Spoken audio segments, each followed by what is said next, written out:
Філалогія – шлях асаблівага служэння, гаворыць моя сённяшняя суразмоўца, перакладчыца, кандыдат філалагічных навук Ганна Навумова.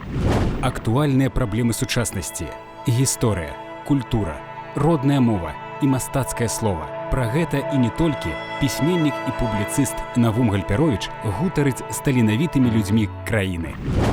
Ганна Владимировна, ну вось, калі мы з вами сустракаліся на радыё, гэта была такая досыць сумная нагода, гэта праграма ў памяць вашага настаўніка Івана Алексеевича Чароты, але вось тое, пра што мы гаварылі, оказывается, вось Иван Алексеевич сыграў такую вот, может быть, лёсавызначальную ролю ў вашым жыцці.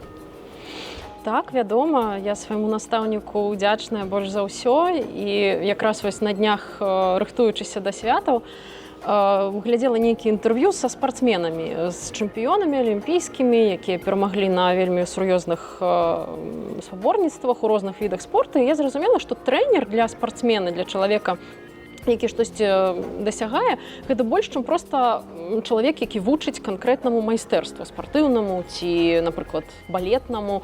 Гэта чалавек, які суправаджае яго цэлае жыццё, мабыць, нават пераходзіць праз межы толькі прафесійныя, але гэта вельмі ўплывае на фарміраванне асобы. Вось мне здаецца, Іван Алексеевич быў такім алімпійскім трэнерам у маім жыцці і часам нават як другі бацька. І таму і на прафесійнае, як я зараз разумею, вельмі гэта ўплывае. Мне хочацца, каб больш было такіх пераемнасцяў навуковых школ у нашай філалогіі. Ну вось я працытую.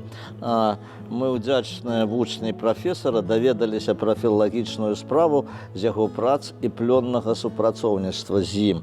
Увогуле, вы калі паступалі на філалагічны факультэт, вы вот як уяўлялі сабе гэтую прафесію і ўвогуле, як вы ставіцеся сёння да вашай прафесіі? Я магла б адразу сказаць шмат прыгожых словаў пра тое, як многа філалогія значыць у маім жыцці, як я разумею яе значнасць, але ж усё ж такі падманваць не буду. І мне здаецца, і для маладых людзей, якія сёння ў 17 гадоў таксама часта сумняваюцца, не ведаюць, куды пайсці, якім шляхам, гэта нармальна. Зусім дзеці прыходзяць да нас на першы курс. І мне здаецца, тут трэба мець на ўвазе, што ёсць Бог, які нас вядзе, ёсць наша жаданні ў нейкім супрацоўніцтве, і атрымліваюцца лёсавызначальныя рэчы, як атрымалася ў мяне. Я сумнявалася быць ці інжынерам, ці дыпламатам-міжнароднікам, рыхтавалася да паступлення на іншыя факультэты, а потым раптам стала адным з пераможцаў рэспубліканскай алімпіяды па рускай мове і літаратуры. І проста зразумела, што ў стане згубленасці я проста люблю літаратуру, я люблю чытаць, я люблю разбірацца. Мне здаецца, вельмі істотна, як будзе выкладацца ў школах і ва універсітэтах славеснасць, мова, літаратура. Я просто пайшла за тым, што мне было цікава. Без усялякіх перспектыў, без думак пра тое, на якую работу я ўсталююся. Сённяшняя моладзь так не любіць. Яны ўжо ў першым курсе накіраваныя звычайна на вельмі прагматычныя задачы. Але так атрымалася, што сапраўды полюбіла сваю справу, і тады ўжо сустрэла Івана Алексеевича Чароту. І мне здаецца вельмі істотна, што мы натхняемся любоўю нашых настаўнікаў да справы, якую яны робяць. Вось вы студэнткай былі, і калі вы прыйшлі на філалагічны факультэт, ну, а вось чаму сербская мова? Славістыка ў Беларусі выкладаецца толькі на філфаку БДУ. Гэта брэнд нашага універсітэта, мы гэтым ганарымся, спадзяемся, што і развівацца гэта ў нас будзе вельмі плённа. Але ж кожны год набіраюцца студэнты на розную мову. Таму калі ў гэтым годзе, напрыклад, 2025-м 11-класнікі пажадаюць стаць славістамі, у іх не будзе выбару, на якую мову паступаць. Так у мяне не было. Я прыйшла на сербістыку, але адразу мяне зацікавіла, што атрымаецца стаць спецыялістам у вельмі рэдкай мове, рэдкай літаратуры. Гэта не англійская, не нямецкая, па якой кожны год выпускаюцца дзясяткі, калі не сотні спецыялістаў. А па-другое, заўсёды неяк разумелася блізкасць духоўная нашых культур. Я вырасла ў сям'і веруючых людзей, мой дзядуля быў праваслаўны святар, і таму духоўная блізкасць і разуменне таго, што культура будуецца на падмурку навідавоку духоўнасць, нават сучасная, якая навідавоку не мае сувязяў з сярэднявеччам і жыційнай літаратурай. Ну, неяк у сэрцы яно грэла. Я не памылілася, зараз вельмі зацікаўленая. А вы не уявляли, что вот вы будете студентам рассказывать, что у вас будут студенты, что вы будете выкладчицей, что вы будете писать кандидатскую диссертацию по Іва Андрычу? Я яшчэ на 3-м курсе была ўпэўненая, што пайду перакладчыкам у фірму, ці, мабыць, настаўніцай, ці ўвогуле толькі сямейны шлях для сябе выберу. Але ж потым разам з Іванам Алексеевичам Чаротам проста для сэрца свайго, для душы сваёй, даследуючы, вывучаючы, нешта пачало атрымлівацца. Цяжка давалася мова? Ёсць стэрэатып, што славянскія мовы вывучыць лёгка. Так, сапраўды, перцэптыўна на ўспрыманне, мабыць, лягчэй сербскую мову зразумець, чым, напрыклад, нямецкую. Між тым, размаўляць і ведаць прафесійна, працаваць як перакладчык, як кажуць, на ўзроўні C1, C2 па гэтай еўрапейскай сістэме класіфікацыі, не лягчэй, чым англійскую і нямецкую мову, бо ёсць склонавая сістэма, і ў когнітыўных структурах нашага мозгу трэба неяк замяніць склонавую сістэму рускай, беларускай мовы на сербскую. Вельмі шмат міжмоўных амонімаў, вельмі шмат адрозненняў у стылістыцы, у сінтаксісе, таму 4-5 гадоў гэта шчыльная, актыўная праца. Але мова, культура, калі яе любіш, гэта будзе лягчэй. Ну, вам даводзіцца сустракацца з носьбітамі мовы, з прадстаўнікамі літаратуры сербскай, з дзеячамі культуры? Дзякуй Богу, магла я працаваць і ў сербскім асяроддзі некалькі гадоў. Я была накіравана БДУ ў Белградскі універсітэт, дзе выкладала рускую і беларускую мовы сербам. І тады я збірала матэрыялы да дысертацыі, тады ўжо ўсталяваліся нейкія літаратурныя кантакты. Ну і зараз таксама запрабаваная бывае праца як перакладчыка, і сінхроннага, і паслядоўнага.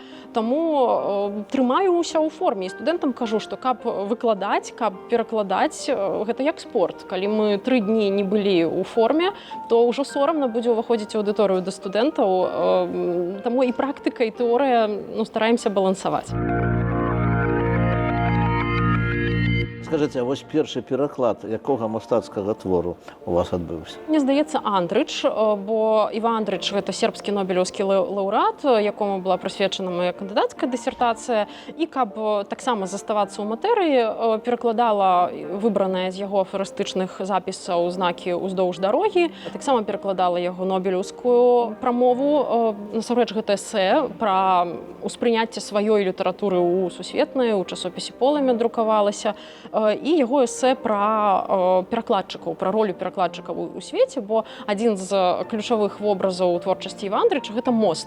І вось перакладчыцкая праца для яго таксама ўспрымалася як мост паміж культурамі, спосаб узаемапаразумення. Ваш аўтарэферат «Феномен культурнага пагранічча ў творчасці Іва Андрыча». У чым гэта культурнае пагранічча? Вельмі цікавая асоба Іва Андрыча. Ён нарадзіўся на тэрыторыі сучаснай Босніі. Гэта збольшага мусульманская на дадзены момант тэрыторыя. Бацька яго харват-католік, маці праваслаўная сербка. І такім чынам ён у сваёй асобе ўжо перакрыжаваў гэтыя культуры. Ну вось калі вы займаліся перакладамі, вось ці павінен перакладчык сам мець такія здольнасці пісьменніцкія, каб ярка, цікава і адэкватна перадаць твор сучаснага пісьменніка? Хацелася б.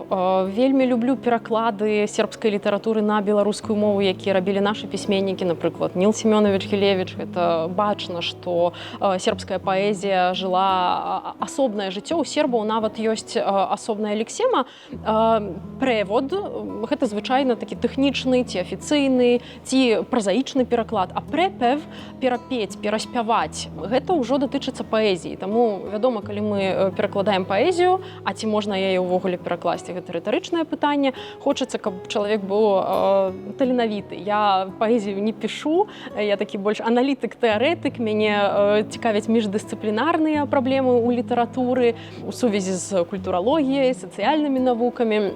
Таму мне гэтага не хапае, я па-харошаму зайздрошчу ўсім, хто піша паэзію, перакладае яе. А што тычыцца прозы, мне здаецца, тут поле для спробаў ёсць. Іван Алексеевич Чарота таксама заўсёды ўсіх студэнтаў падбадзёрваў, казаў, што без памылак, без дрэнных у двукосці перакладаў няма фарміравання ніводнага перакладчыка. І нават даваў нам такое практыкаванне, даваў нам зборнік паэзіі і казаў, вы павінны крытыкаваць. Няважна, хто там, народны пісьменнік Беларусі пераклаў ці не. І нават я прысутнічала, калі адна з студэнтак не паглядзела і ўзяла пераклад самога Івана Алексеевича. Ну, проста не праверыла. І пачынае шукаць памылкі. І мы сядзім, мы хочам яе папярэдзіць, што тут сядзіць сам перакладчык. А Іван Алексеевич настолькі з радасцю ўспрыняў гэтую крытыку, настолькі канструктыўна, на роўных падтрымаў гэтую дыскусію, дзесьці прывёў свае аргументы, дзесьці сказаў, ну, малады быў, ну, зараз бы зрабіў інакш. І мы зразумелі, наколькі важна проста расці, разумець. Хто, на ваш погляд, найбольш яркія, найбольш цікавыя асобы з балканскай літаратуры? Не магу не параіць чытаць Іва Андрыча. Гэта сапраўды вельмі разумны чалавек, вельмі дасведчаны. Ён быў дыпламатам, ён займаўся і навуковай працай, вельмі добра разумеў гісторыю, пры гэтым быў вельмі таленавіты. Таму ў яго гістарычнай прозе і ў апавяданнях, і ў вялікіх жанрах таленавіта раскрытая гісторыя Балкан як механізм, як граматыка жыцця, увогуле памежжа як такога. Меша Селімавіч для мяне гэта такі сербскі, югаслаўскі Дастаеўскі, чаму я адразу сказала сербскі, выправілася на югаслаўскі, ён па паходжанні з мусульманскай сям'і, па імя яго пра гэта сведчыць, але ён сам у пісьмовым выглядзе калісьці засведчыў, што ён лічыць, што ён прыналежыць да сербскай літаратуры. І яго раман «Дэрвішы і смерць» вельмі глыбокае разважанне пра быційна-значныя рэчы, пра пошук чалавека, пра яго жыццёвы шлях я з захапленнем чытала. Ёсць Браніслаў Нушыч, гэта камедыёграф сербскі, вельмі сучасны, хоць гэта канец 19-га, пачатак 20-га стагоддзя. Сучасная сербская паэзія. Драган Лакічавіч з сучасных сербскіх пісьменнікаў, таксама актыўна яго на беларускую і на рускую мову перакладалі. На любы густ, мне здаецца. Павіч даволі папулярны ў нашым асяроддзі. Не магу сказаць, што адзін з маіх любімых. З постмадэрністаў для мяне цікавейшы Горан Петравіч. Ён, дарэчы, быў у Мінску, ён быў у нас на міжнароднай кніжнай выставе. На жаль, ужо сышоў у лепшы свет. Яго творы таксама перакладаліся і на рускую, і на беларускую мовы. Вельмі насычаная і сэнсам творчасць, і пры гэтым міфалагічна, цікавая. Мне здаецца, чытачу спадабаецца. А наколькі ведаюць у Сербіі нашу літаратуру? Хто з нашых пісьменнікаў быў перакладзены там і каго там ведаюць? Беларускую літаратуру, спадзяюся, будуць ведаць у Сербіі лепш і бліжэй. Між тым перакладалі Максіма Богдановича, Янку Купалу, перакладалі Владзіміра Караткевіча. На жаль, гэтыя пераклады былі да апошняга часу такія спарадычныя. Між тым, цікавасць да нашай літаратуры ёсць. Вельмі моцная кафедра славістыкі ў Белградскім універсітэце. І там былі і ёсць спецыялісты, якія шчыльна займаліся і беларускай літаратурай. Меадрах Сібінавіч, напрыклад, таксама нядаўна сышоў у лепшы свет, але ж пакінуў значную традыцыю. І вось зараз маладая перакладчыца Даяна Лазаравіч, якая вельмі зацікавілася беларускай літаратурай. Яна прыязджае часта ў Мінск, і будзем спадзявацца, што яе плён, энергія і далей будуць накіраваны ў наш бок, за што мы ёй вельмі ўдзячныя. Ганна Владимировна, ну вось кандыдацкая дысертацыя абаронена, а далей вы плануеце займацца навукай, як з доктарскай?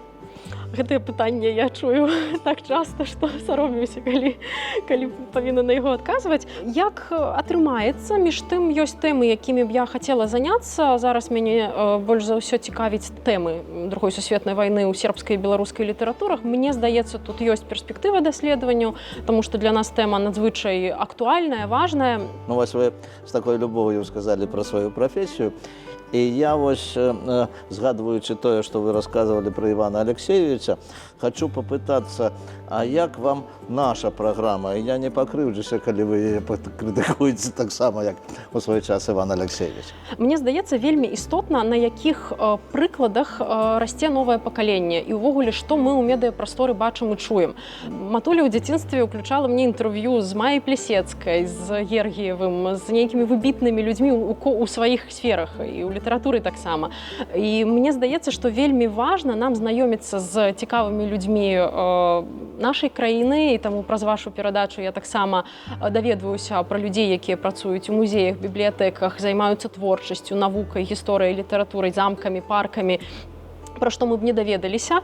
І хочацца сапраўды, каб у вушкі і ў вочкі і ў галовы маладых людзей таксама ўваходзілі людзі, на якіх мы хочам быць падобнымі. Нават не роўнымі нам, а так крышачку вышэйшымі. Тут я дрэнны прыклад, мне проста цікава з вамі паразмаўляць, але ўсе астатнія вашы суразмоўцы сапраўды людзі, да якіх хочацца дарастаць. Ну што ж, мне таксама вельмі цікава было з вами размаўляць. Дзякуй за такую ацэнку. А я нагадаю нашым тэлегледачам, што сённяшняй маёй суразмоўцай была перакладчыца, кандыдат філалагічных навук Ганна Навумова. Усяго найлепшага, да пабачэння, да сустрэчы.